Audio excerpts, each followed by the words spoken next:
Hoy nos acompaña el viceministro de Salud, Luis Francisco Sucre, es nuestro invitado esta mañana aquí en InfoAnálisis. Vamos a platicar con él acerca de cuál es la realidad de nuestro país, así que le damos la bienvenida, viceministro. Vamos primero a saludarlo. ¿Cómo está, viceministro? Está en línea, viceministro, lo estamos viendo. Muy buenos días, señora Dame, ¿cómo está usted? Todos Bien, los invitados del panel del día de hoy. Bueno, la situación en el país, ya ustedes la escucharon en la conferencia de prensa en el día de ayer. Los números han ido aumentando. Nosotros estamos buscando los positivos, precisamente estamos encargados de la parte operativa, de estar en la calle organizado con las comunidades, con las juntas comunales, con todas las instituciones, y hemos salido a buscar esos positivos para actuar de manera inmediata en la misma comunidad. Ya no estamos esperando que ellos vengan a los centros de salud. Posteriormente nosotros pusimos unos kioscos donde también estábamos haciendo exámenes. Bueno, ya hace más de un mes que nos abocamos a ir a buscarlo a las diferentes comunidades, comenzamos de menos a más, y ya tenemos organizado todas las regiones de salud en todo el país, donde estamos corregimiento por corregimiento con todas las comunidades organizadas de tal manera que vayamos haciendo más pruebas. El hacer más pruebas nos va a llevar también a que aumenten los casos positivos. Pero esto para nosotros es bueno, a pesar de que las cifras de positivos sigan aumentando, es bueno para nosotros como sistema y es bueno para el país porque detectamos más rápido todos esos positivos que están en la calle, podemos orientarlo más rápido y también podemos evitar que esas personas que tienen alguna comorbilidad y nos salen positivos, sepan que son positivos y puedan acudir rápidamente ante la primera sintomatología que tengan el médico, de tal manera que complicaciones que después vayamos a lamentar. Vamos a ampliar eso, viceministro, porque tengo un corte comercial. Al regreso vamos a hablar exactamente de los resultados de que ya el Ministerio de Salud ha tomado la iniciativa, a mi juicio acertada, de ir a buscar casos a la calle. Viene más aquí en InfoAnálisis, un programa para la gente inteligente. Nuestro invitado de esta mañana es el viceministro de Salud, el doctor Luis Francisco Sucre. Él nos ha hecho la distinción de acompañarnos un lunes que va a estar muy agitado, por cierto, después del informe epidemiológico de ayer, que registró 808 nuevos casos y 9 fallecimientos, y aumentando así los fallecidos a 501. Y en algunos medios están hablando de que estos indicadores van de menos malo a un poquito más malo. Doctor Ritter, arranca usted con el viceministro Sucre. Bueno, yo comenzaría, viceministro, por decirle que eso que usted nos acaba de decir al final del bloque pasado, en el sentido de que están buscando los casos, le hubiera granjeado a usted una destitución inmediata si fuera en los Estados Unidos. El presidente de los Estados Unidos dijo ayer, en uno de los actos, una de las frases más irresponsables que yo le puedo haber escuchado a un presidente. Él dijo sencillamente que están encontrando tantos casos que él les dijo a su gente, dejen de probar, dejen de testar, dejen de hacerlo. Stop testing, les dijo a su gente, porque están encontrando demasiados casos. Cuando lo que debe hacer un gobierno es justamente lo contrario, encontrar los casos. De nada te sirve esconder la realidad. Lo que nosotros estamos viendo hoy es nuestra realidad y con eso es lo que nosotros tenemos que lidiar. Así es que yo comienzo por decirle que yo, por supuesto que las cifras son preocupantes, pero lo mejor para enfrentar un hecho como este es conocer la magnitud de esa realidad. Yo entiendo que también han ido buscando los sitios y que han mejorado o la trazabilidad de los casos que ya teníamos. Sí, así es, Eduardo. Mire, en efecto, el gobierno panameño ha sido responsable y estamos convencidos de de que el tener la cantidad de casos que tenemos, que debemos de tener realmente en el país, es lo mejor para todos. Primero, por una cuestión de transparencia. Segundo, que el sistema de salud tiene que ser claro y tiene la responsabilidad y el compromiso de tener cifras lo más acercado a la realidad posible, emitirla y que la población sepa realmente cuál es la condición nuestra en el país, por un lado. Por el otro lado, para el sistema de salud, para prepararnos, para saber exactamente por dónde andamos, cuáles son las cosas que vamos a ir necesitando, es importante que nosotros sepamos y manejemos nuestra realidad. Pero para saber cuál es nuestra realidad, hemos tenido que ir cada vez avanzando en estrategias más agresivas para saber exactamente en dónde está el enemigo. Yo decía hace un momento, cuando nosotros comenzamos con esto, que se detectó el primer caso, recuerden que solamente se hacía la muestra según se detectaba el caso y se le hacía en un concepto mucho más cerrado de casos sospechosos, porque solamente era persona con fiebre y otra sintomatología. Posteriormente, ese concepto se amplió más.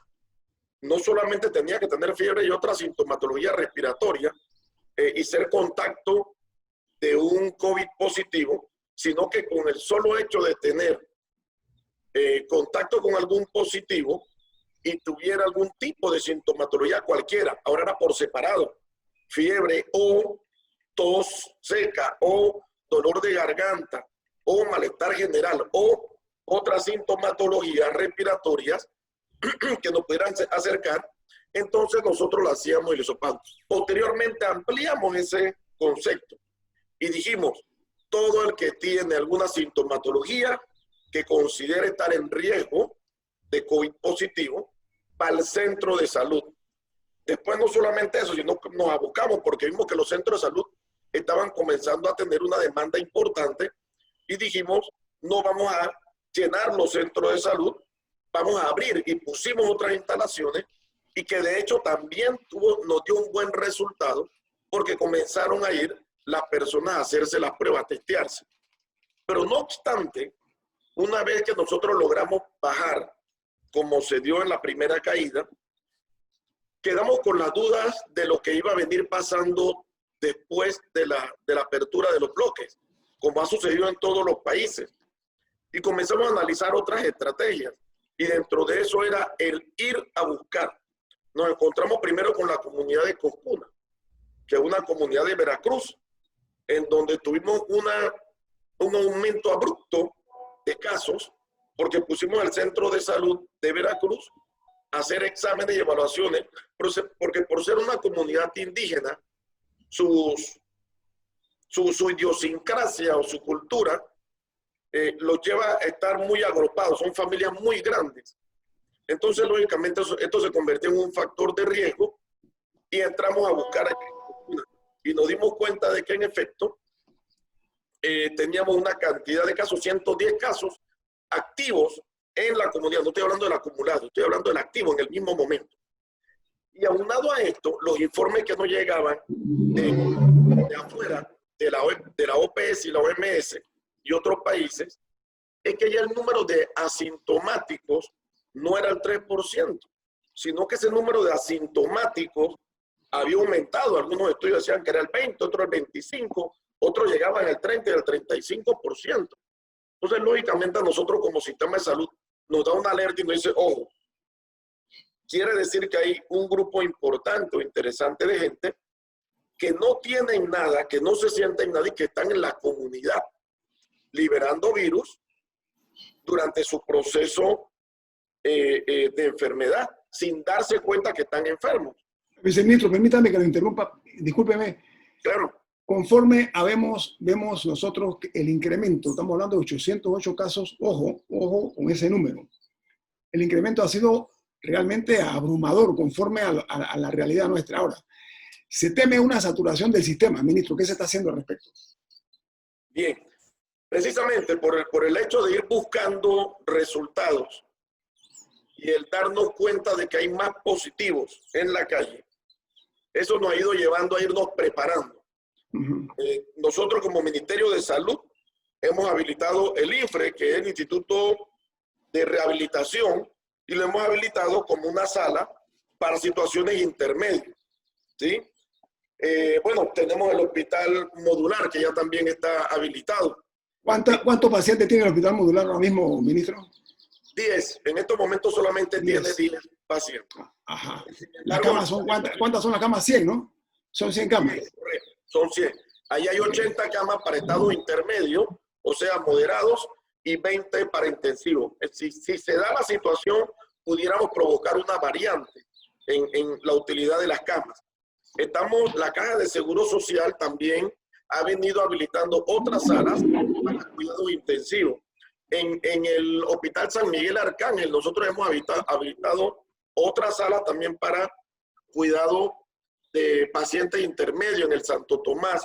Entonces, el Ministerio de Salud ha ido buscando cada vez, hemos ido por delante, tratando de aumentar la capacidad para sostener la demanda. Sin embargo, estamos aspirando a rápidamente, y por eso hemos salido, a detectar esos positivos, poder congelarlo junto con los contactos, de tal manera de que en un tiempo prudente ya esas cifras comiencen a disminuir nuevamente. Pero por ahora, señora Adames, esta semana, y yo diría que la otra, puede ser que todavía tengamos un aumento de casos. Lógicamente, estos casos también se nos están dando en comunidades donde se ha hecho difícil el control, el comportamiento de las personas. El Ministerio de Seguridad nos ha estado llamando, se está dando juego de pelea de gallos, fiestas. Entonces, esto nos complica un poquito la cosa y los números siguen aumentando. Pero, sin embargo, fijémonos, en Cocuna logramos disminuir totalmente el número de casos. En Los Santos ya solamente tenemos un solo caso activo. En Herrera hemos controlado la aparición de nuevos casos. Ya para esta semana nosotros tenemos reunión con ellos y de seguimiento en el día, si mal no me acuerdo la agenda, creo que es en el día de mañana, donde debemos estar evaluando cómo seguimos según la estrategia que hemos implementado. En Gunayala también los casos están bajando un poco. Sin embargo, nos preocupa donde nos ha aumentado, que es Darién, Bocas del Toro, aquí en Panamá, lógicamente Panamá Norte, San Miguelito. En el área de Veragua también ya hemos logrado, según este trabajo que estamos haciendo, ir disminuyendo la aparición de casos nuevos. Pero el Ministerio de Salud ha estado trabajando de manera estratégica para ir cumpliendo con la necesidad que pudiéramos llegar a tener. Cada vez, ustedes se dan cuenta, habilitamos más camas, habilitamos nuevas salas. Así que tengo un corte, viceministro. Disculpe, tengo un corte comercial, pero el doctor Ebrahim Asbat, él comenta aquí, dice, esto no es más que la creación de nuevas narrativas para justificar una estrategia que fracasó, dice el doctor Asbat. Y añade, decir que hay 25% a 30% de asintomáticos, no hay una base científica para llegar a esa conclusión, dice el doctor Asbat. Al regreso, Rubén Darío Murgas tiene preguntas para el viceministro de Salud, Luis Francisco Sucre, nuestro invitado esta mañana, que agradecemos su presencia aquí, de hablar con el país a través de esta cadena nacional. Viene más en Info Análisis, un programa para la gente inteligente. Bueno, el viceministro de Salud, Luis Francisco Flores, está esta mañana aquí en Info Análisis. No está hablando no con nosotros, está hablando a través de nosotros con ustedes, amigos oyentes a nivel nacional. Rubén Darío Murgas. Bueno, dicen que las estadísticas hay que torturarlas para que hablen. Y hay cuadros que llaman la atención. Vamos, lo que pasó en Veragua. Veragua, donde en una sola cárcel hubo 300 contagiados. Cosa que no se dio en Panamá, que tiene una mayor población penal. Igual Los Santos es una cosa que llama la atención, que tiene muy pocos casos, no porque no haya vigilancia, sino porque ha habido vigilancia extrema. Entonces, a mí me gustaría que el viceministro nos dijera ¿qué han aprendido de estas lecciones? Porque el comportamiento no ha sido parejo en todo el país. Sí, muchas gracias. Miren, de hecho seguimos aprendiendo. Desde el momento en que esto arrancó en China. Al resto de los países nos ha tocado ir aprendiendo cosas, ver el ensayo y error de otros países, escuchar diferentes criterios en diferentes experimentos, y no solamente en la metodología de la búsqueda de los casos, sino también en la atención de los pacientes, sino también en la variabilidad del mismo virus. También nos ha tocado aprender con respecto a las reglas de salud, al no uso de la mascarilla. Recuerden que al principio la OPS y la OMS, según el análisis que se hacía, que no era tan necesario usar mascarilla. Ya después la OMS dice, espérense, hemos descubierto otras cosas. Sí hay que usar mascarilla de manera obligatoria. El tratamiento mismo ha ido variando. Primero unos medicamentos, después otros que daban mejores resultados que otros. Entonces, hemos ido aprendiendo también las debilidades de nuestro sistema de salud. Lógicamente, primero aprender de una enfermedad nueva. Segundo, aprender de un virus que tiene un comportamiento totalmente atípico, que es relativamente, diría yo, muy agresivo para lo que es el contagio, con una mortalidad de un 2.5 en algunos países. Nosotros estamos por debajo de eso, cuando la mediana está por encima del 5.6 a nivel mundial, donde hemos aprendido también que es necesario reforzar nuestro sistema de salud, que es, esto lo venimos diciendo año tras año, y a pesar de ir tratando de fortalecerlo en los diferentes gobiernos, como que no llegáramos al punto donde tenemos que llegar. Hemos aprendido también que aún los sistemas de salud con más músculo, con más fuerza, han sido sumamente frágiles y débiles ante el coronavirus. Viceministro, permítame, viceministro, yo quiero remitirme a hecho puntual. A la parte de Estados Unidos, Sí, donde aquí todo el mundo pudiera decir Estados Unidos tiene un sistema de salud ideal, y sin embargo el presidente de ese país tira la toalla y dice, hey, ya paremos la prueba, que pase lo que tenga que pasar. Viceministro, para aprovechar el tiempo, ¿sí? Ok, a ver. Yo le pregunté hace un instante acerca de la posibilidad de una saturación de los hospitales en Panamá o de los sistemas sanitarios. El presidente de El Salvador, Nayib Bukele, ayer inauguró un hospital de 1000 camas en un centro de convenciones que tienen ellos. 1000 camas, un hospital que va a ser permanente, no un hospital que es como el nuestro aquí, 1000 camas. Pero además de eso, ya están 400 habilitadas, y de esas 105 camas van a tener en lo que se llama el sistema de la unidad de cuidados intensivos, y 259 para casos intermedios y cuidados intermedios. ¿Qué estamos haciendo nosotros? Estamos viendo que está creciendo exponencialmente. Hemos tomado una decisión de esta naturaleza porque este virus llegó para quedarse. Hemos tenido la visión para que no nos agarre nuevamente que la agresividad ha ido creciendo por parte del virus. Hemos pensado en un momento, hicimos un hospital de 100 camas, que hoy día estamos viendo que es una equivocación, es errática la decisión. 100 camas es cero en comparación con el crecimiento. Explíqueme eso, viceministro. Bien, como acabamos de decir, seguimos y vamos a seguir aprendiendo del comportamiento del virus. No. El virus está aquí. No, viceministro, el comportamiento está matando gente y está cada vez más. No, estoy dando respuestas contundentes ante el crecimiento exponencial del virus en Panamá. Voy para allá, señora Dame. Gracias. Precisamente por ir viendo el comportamiento del virus en nuestra población, eso nos ha ido llevando a aumentar la capacidad instalada para poder atender ese aumento de enfermedades moderadas que posiblemente provengan del coronavirus. Y recordemos que no solamente nos estamos preparando para atender coronavirus, tenemos que seguir atendiendo las otras enfermedades que ya teníamos en el sistema. Ahora bien, hace un momento yo les decía, ya habilitamos el INFRE, que es el Instituto de Rehabilitación. Ya lo tenemos habilitado, tenemos un número de camas allí. ¿Cuántas camas hay ahí, viceministro? ¿Cuántas camas tienen ustedes en el INFRE?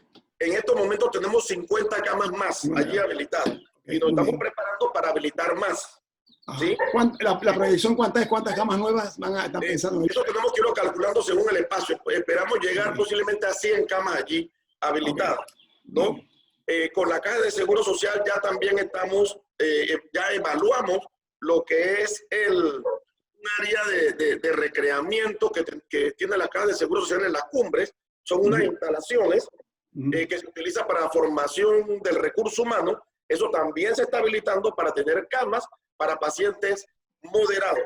En el día de ayer, en la Caja de Seguro Social se habilitó otra área para cuidados intensivos, 30 camas más. Además de lo que hablamos, como usted bien lo dice, del hospital modular. La ministra ayer tuvimos una reunión donde estamos viendo otras áreas por si acaso, o sea, irnos preparando con otras áreas, tenerla en mira, ir buscando los elementos necesarios para... O sea, que si están ustedes pensando entonces a un futuro que está bastante gris. Doctor Ritter, porque se nos va el tiempo. Bueno, la pregunta que uno se hace ahora es ¿qué hubiera pasado? O esto no es lo que se buscaba o ofrecía China con haber convertido el centro de convenciones en una especie de hospital temporal para este caso, para estos casos. Sí, repítame la pregunta. Me está preguntando con respecto a China. Con respecto al ofrecimiento que hizo el gobierno de China de habilitar el centro de convenciones como un hospital temporal mientras dure esta pandemia. Era una donación gratuita, ministro. Era gratuita, doctor Jorge. Déjame nada más. Adelante, viceministro. Sí, ese es un tema que no lo maneje yo realmente. Mal pudiera tratar de decir cómo anda ese asunto, porque no lo sé, ese asunto realmente lo estuvo manejando el equipo de provisión de servicios con la ministra de Salud. Sin embargo, yo no descarto en estos momentos nada, ya que nosotros estamos, como bien lo dijo usted, señora Adames, estamos viendo a futuro, nos seguimos preparando y vamos a seguir trabajando según las necesidades antes de que nos veamos desbordados. Eso es lo que hemos hecho. Viceministro, le voy a pasar la palabra al señor Murga, pero yo le voy a decir la repregunta aquí, pero se lo voy a dejar ahí porque el señor Murga tiene mucha ganas de preguntarle. Y usted no ha respondido. ¿Por qué se ignoró la oferta gratuita de China de un hospital con 1000 camas? Señor Murga, adelante. Bueno, esa es una respuesta que creo que la debe dar el presidente Cortizo, ¿no? Porque es increíble que ante un ofrecimiento del primo rico, China, Panamá le dijera que no a una donación que está de moda en este momento, porque la pandemia era muy, muy grave. Pero yo creo que esta pregunta, Guillermo, tiene que responder en su momento el presidente Cortizo. Okay, ¿cuál es la pregunta? ¿Tiene alguna para el viceministro o se la hago yo? No, al tuyo, yo creo que... Ok, viceministro, se está hablando... Todavía no está claro okay. El mapeo que se ha hecho de la pandemia en Panamá. Porque son cosas raras de que en Veraguas haya una cosa exponencialmente alta, en Los Santos no esté pasando nada. Estas cosas llaman mucho la atención. Viceministro, se está hablando, ayer vi una nota que decía que se va a hacer una reingeniería de los hospitales que será coordinada entre el Seguro Social y el Ministerio de Salud. Se está hablando realmente con preocupación de la forma como ha crecido. Hábleme un poquito, viceministro, acerca de... se habla también de una validación de lineamientos para la reapertura de empresas. Hay cortito, digamos, en 3 minutos, por favor. ¿Cómo marcha eso? Reingeniería y el tema de la validación de herramientas para la reapertura de las empresas. Sí, el tema de la reingeniería es precisamente parte de lo que estamos hablando hace un momento, señora Adames, y que lo seguimos haciendo. La ministra de Salud y el doctor Lao han sostenido reuniones junto con sus equipos técnicos y de provisión de servicios para ir adecuando áreas.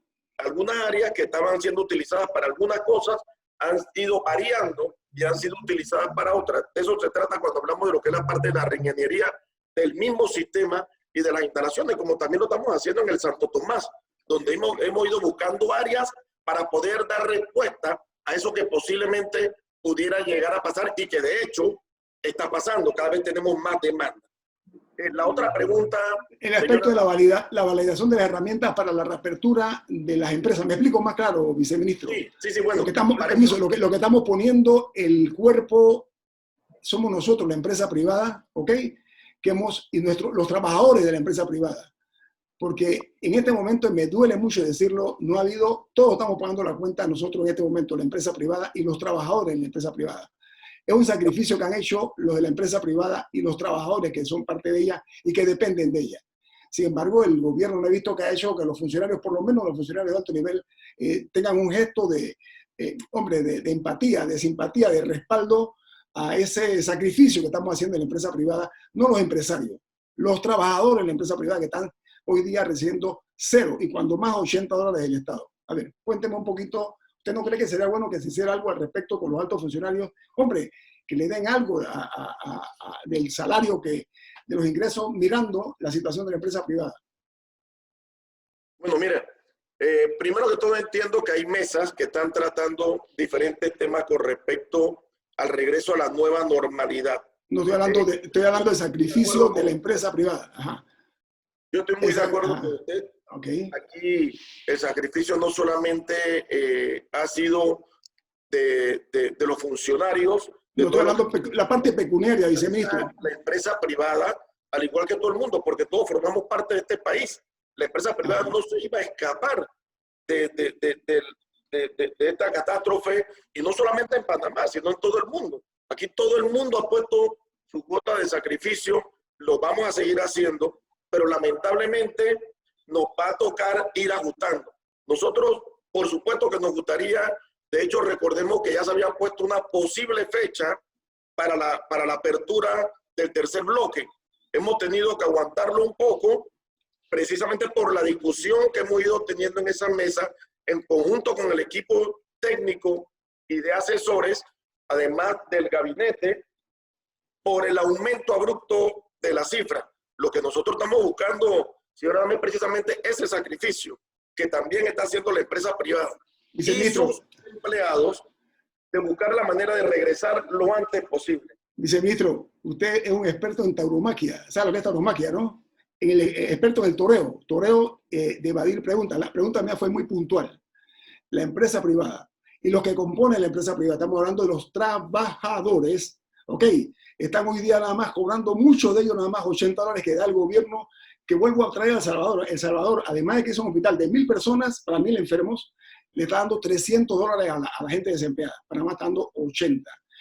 Hay una discrepancia en esos números. Puse El Salvador, que es más pequeño que nosotros, pero el tema aquí no es este. El tema es que los trabajadores nuestros de la empresa privada han puesto un sacrificio, que han perdido mucho sus empleos, otros tal vez no lo recuperen, y están otros trabajando medio tiempo haciendo cosas, y el Estado panameño, a través de lo que es la burocracia, no hay un solo acto de piedad por parte de los asesores, funcionarios que ganan salarios altos, es decir, aquí hay 10% de salario nuestro para unirnos a la angustia de todo el resto de los panameños. Esa es la pregunta, viceministro. Tengo un corte comercial. Oiga, muchas gracias por estar con nosotros, viceministro. Bueno, le iba a contestar esa última pregunta, pero no... Al regreso me la responde. Ok, vamos al corte comercial. Esto es Info Análisis, un programa para la gente inteligente. Bueno, el viceministro nos ha solicitado una respuesta que justificadamente se la damos, tiene derecho yo, viceministro. Repito, la empresa privada, sus trabajadores, estamos pagando el precio. No ha habido una iniciativa por parte de los altos funcionarios del gobierno de decir, aquí hay un 10% de mi salario para consolidarme con el resto de los panameños que están pasando serios problemas de salarios recortados, de quedarse sin empleo por parte de la empresa privada. Me hace una respuesta cortita, porque tengo otros temas, por favor.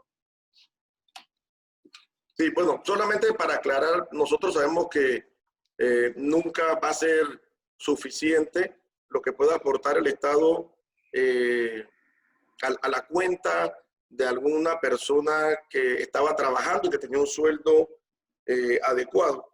Pero el bono que se está dando solidario ya no es de 80, se subió a 100. Entendemos muy bien, señora Adames, que eso no es suficiente para cubrirlo. Sin embargo, hemos ido, según el equipo que está analizando y que está trabajando en eso, hay la posibilidad de que se pueda ajustar o aumentar.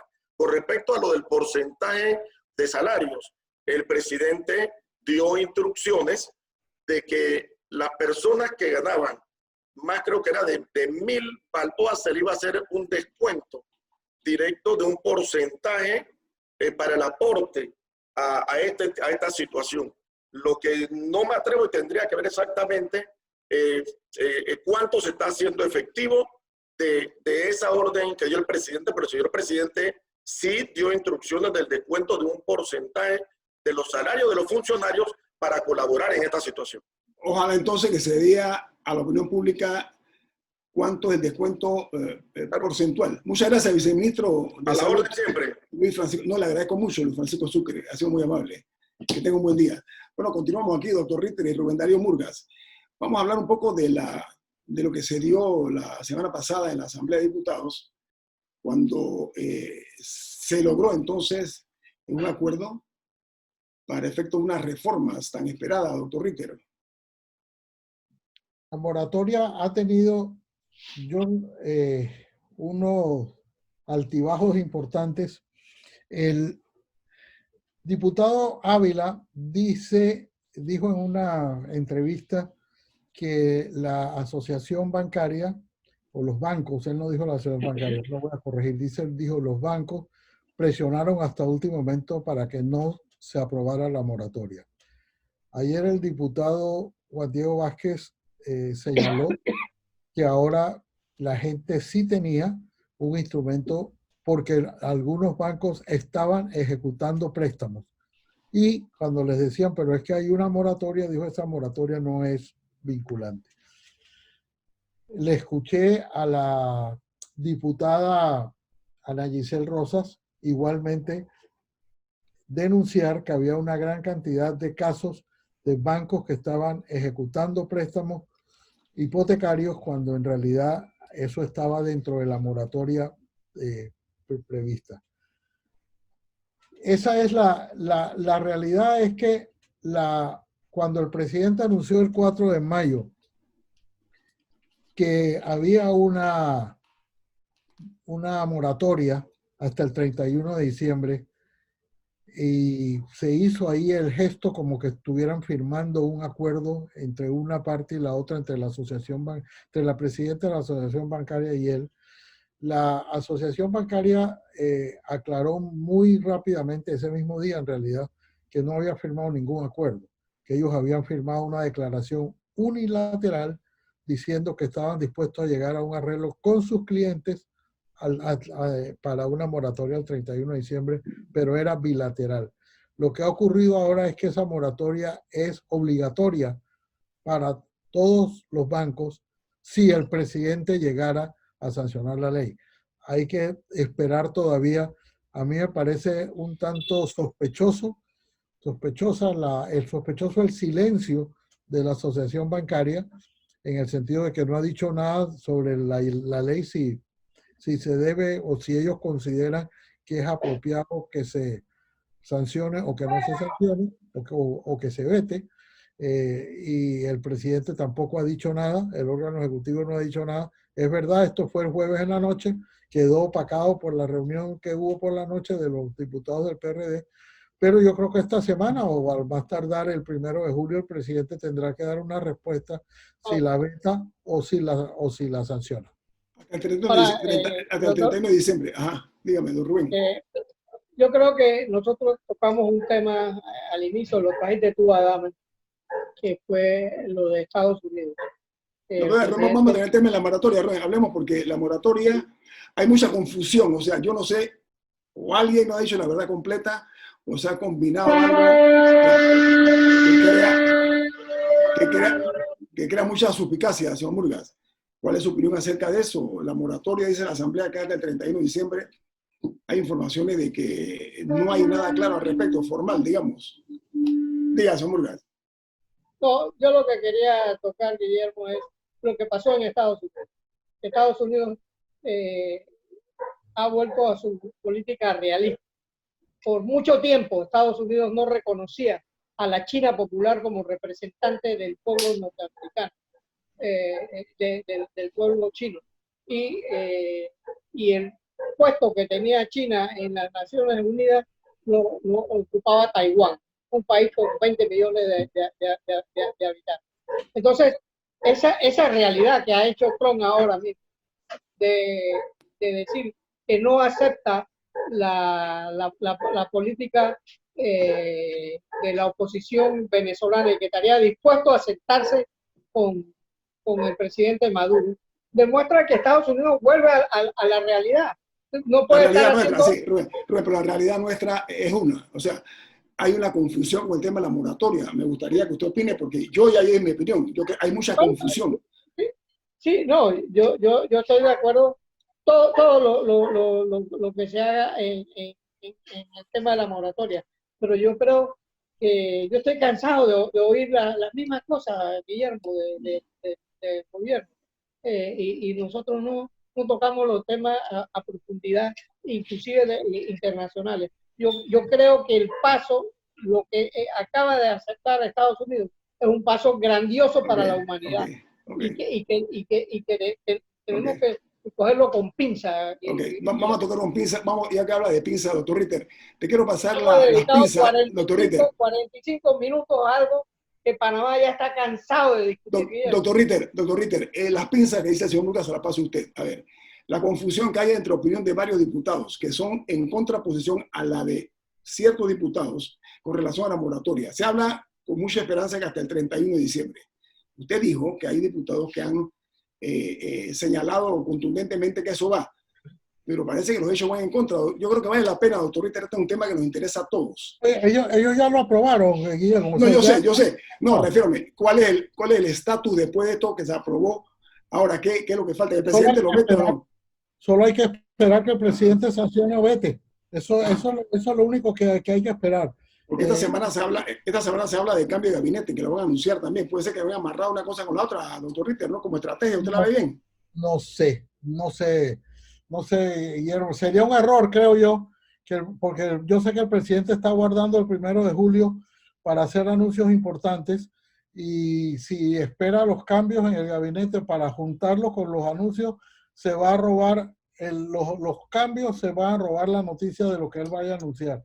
Ya los pasó el jueves, aprobaron la moratoria y la reunión de los diputados por la noche se robó los titulares. Sí. Entonces usted la ve, yo quiero tener la esperanza y ¿sabe qué? Voy a invitar aquí a alguien para que nos hable de eso. Porque esta moratoria lo que ha traído una situación que me inquieta, ¿sabe por qué, amigo oyente? Porque es agridulce, es una victoria agridulce, me parece a mí, por Eduardo y Rubén, ¿no? El hecho de haber anunciado una moratoria, ¿no? Por la no definición misma, ¿no? Guillermo, estamos empantanados. El mundo está empantanado con la pandemia. Entonces, el país tiene que seguir y tenemos que hacer cosas. Y yo siento que no tenemos luces y podemos caer en errores garrafales. Por ejemplo, ¿cuál error? Un error. Bueno, de tomar medidas que no son prácticas, porque todavía no sabemos ni qué es lo que produce el virus, ni cuál es la manera porque todavía tenemos misterios. ¿Qué pasó en Los Santos? ¿Por qué en Veragua hubo 300 en una sola cárcel y en la cárcel de Panamá no pasó igual?